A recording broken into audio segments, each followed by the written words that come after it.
Today we wander with St. Barbara. She lived from 273 to 306. Her feast day is December 4th.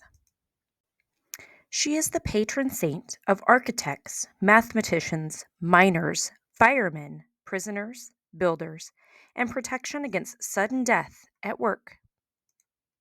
When Barbara's mother died, her father, a rich Egyptian, locked her up in a high tower. Barbara was a very beautiful young woman, and he wanted to protect her from all the men who might want to marry her.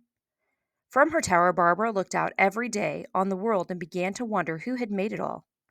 Her teachers had taught her the stories of the pagan gods. They said one god ruled the sun and another ruled the moon. But Barbara wanted to know who had made the sun and the moon, so she began to pray to a god above all gods, even though she didn't know his name. And she promised to dedicate her life to him. When she was old enough to marry, her father began to bring men to the tower for her to meet, but Barbara refused them all. Maybe some freedom will change your mind, her father said. So he unlocked the door of her tower and set her free to go explore the world. For the first time since she was a girl, Barbara went out into the streets of her city. She sampled the sweet and spicy food in the stalls, wandered through the city's secret gardens, and talked to everyone she met, including some Christians. They told her they knew the name of the God who had made everything, and that he had a son, Jesus. So Barbara was baptized as a Christian. When she returned home, she discovered her father was building a new bathhouse.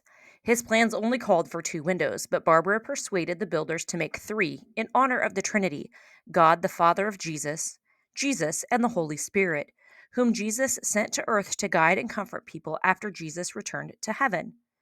Once the bathhouse was finished, Barbara and her friends began to meet there to pray and sing. Many people who were sick joined them, and when Barbara and her friends prayed for them, they were healed. At first, Barbara's father was willing to indulge Barbara because he thought she would get over her strange new ideas. But then Barbara told him she wouldn't worship pagan gods anymore. Furious, her father picked up a sword to strike her. "Help me," Barbara prayed.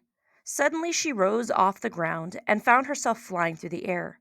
She flew over the city into the sky above the fields and flocks outside town, and landed on a mountain where she hid in a cleft between 2 rocks. Her father chased her to the mountain, but he couldn't find her hiding place. He asked 2 shepherds who were herding their flock nearby. "Did you see a girl fly by?" The first shepherd shook his head. "I didn't see anything."